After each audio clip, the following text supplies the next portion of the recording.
Kita masuk pada materinya ya.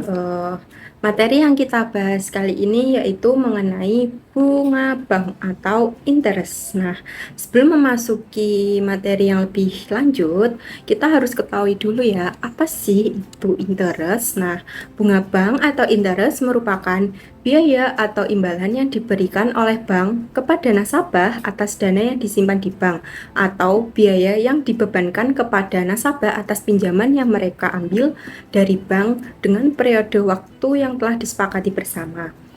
Nah, selanjutnya yaitu bunga bank memiliki beberapa unsur ya atau elemen. Yang pertama yaitu pokok pinjaman. Pokok pinjaman ini merupakan jumlah dana yang dipinjam dari bank. Yang kedua yaitu suku bunga. Yang ketiga yaitu jangka waktu atau periode waktu yang dimana nasabah harus melunasi pinjamannya. Lalu yang keempat, metode perhitungan bank. Nah, untuk metode perhitungan bank ini, perhitungan bunga yang umum digunakan menggunakan 3 jenis, yaitu bunga sederhana, bunga majemuk, dan yang terakhir yaitu bunga efektif. Dan yang terakhir yaitu biaya tambahan. Nah, selain bunga, nasabah mungkin juga akan dikenakan beberapa biaya tambahan seperti biaya administrasi, biaya provisi, dan yang terakhir adalah biaya denda. Nah, untuk materi selanjutnya yaitu mekanisme penetapan interest. Nah, berikut merupakan mekanisme umum yang digunakan oleh bank dalam menetapkan suku bunga ya. Yang pertama yaitu analisis kondisi ekonomi. Yang kedua, penilaian risiko pinjaman. Yang ketiga yaitu penentuan biaya dana. Yang keempat, penetapan margin keuntungan. Dan yang terakhir yaitu penetapan suku bunga akhir. Nah, lalu selanjutnya faktor yang mempengaruhi suku bunga. Ini terdapat dua faktor ya yang kita ambil, yaitu faktor internal dan faktor eksternal. Oke, yang pertama kita bahas dulu apa sih itu faktor-faktor internal pada suku bunga di bank. Yang pertama yaitu kebutuhan dana bank. Nah, pada kebutuhan dana bank ini, semakin tinggi kebutuhan dana bank, maka semakin tinggi pula kemungkinan suku bunga yang akan dinaikkan. Nah, selanjutnya yaitu biaya dana, risiko kredit, target profitabilitas, dan yang terakhir ini kebijakan internal bank. Nah, bank ini memiliki beberapa kebijakan internal sendiri ya dalam menentukan suku bunganya.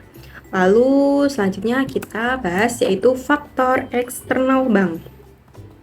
Nah, faktor eksternal ini meliputi yang pertama yaitu kondisi ekonomi makro, yang kedua kondisi pasar keuangan, yang ketiga persaingan antar bank. Nah, persaingan antar bank ini dapat mendorong bank untuk menawarkan suku bunga yang lebih kompetitif kepada nasabahnya ya. Lalu kebijakan pemerintah, dan yang terakhir adalah ekspektasi inflasi. Nah, ekspektasi inflasi yang tinggi ini dapat mendorong bank untuk menaikkan suku bunganya. Nah, selanjutnya yaitu mengenai kelebihan dan kekurangan interest perspektif bagi bank dan bagi nasabahnya. Yang pertama yaitu bagi bank. Kelebihan bagi bank yaitu sebagai sumber pendapatan utama. Yang kedua yaitu meningkatkan likuiditas. Yang ketiga yaitu meningkatkan kredibilitas bank, dan yang terakhir yaitu mendukung pertumbuhan ekonomi. Nah, kekurangannya bagi bank itu resiko kredit. Nah, bank ini dihadapkan pada resiko kredit, yaitu resiko di mana nasabah tidak dapat melunasi pinjamannya. Lalu yang kedua adalah persaingan. Pastinya persaingan ini antar bank ya. Lalu yang terakhir adalah regulasi. Nah, regulasi ini dapat membatasi ruang gerak bank dalam menentukan suku bunganya. Lalu kelebihan mengenai perspektif bagi nasabah ya. Nah, yang pertama yaitu meningkatkan dana, yang kedua melindungi mata uang, yang ketiga menjadi sumber pendapatan, yang keempat mendorong untuk menabung, dan yang terakhir adalah mempermudah transaksi. Nah, mempermudah transaksi ini jika menabung di bank, kita akan dilengkapi layanan seperti kartu ATM, mobil banking. Nah, hal ini dapat mempermudah kita dalam seperti transaksi keuangan, seperti transfer uang, pembayaran tagihan, dan sebagainya. Nah, untuk kekurangannya bagi nasabah yaitu risiko inflasi. Nah, yang kedua yaitu ketidakpastian bunga, dan yang terakhir biaya tambahan. Nah, biaya tambahan ini meliputi seperti administrasi, biaya provisi, atau biaya penagihan yang lain. Nah, kita masuk pada materi fungsi interest. Apa saja sih itu fungsi dari suku bunga itu sendiri? Nah, suku bunga ini memiliki fungsi, yaitu yang pertama, mengatur permintaan dan penawaran uang. Yang kedua yaitu menentukan biaya pinjaman, yang ketiga mengatur inflasi, dan yang keempat yaitu mengatur nilai tukar mata uang. Nah, kalau nilai tukar mata uang ini berbagai negara pastinya berbeda ya, karena termasuk kebijakannya itu setiap negara pasti beda-beda. Lalu selanjutnya yaitu, nah ini materi yang menurut aku paling seru sih dalam kita membahasnya, yaitu jenis-jenis interest. Nah, di dalam industri perbankan ini terdapat 5 jenis suku bunga. Yang pertama yaitu suku bunga tetap. Nah, suku bunga tetap ini sifatnya tetap dan tidak dapat berubah sampai jangka waktu atau sampai dengan tanggal jatuh tempo. Lalu yang kedua yaitu suku bunga mengambang. Nah, suku bunga mengambang ini adalah suku bunga yang berubah mengikuti suku bunga di pasaran.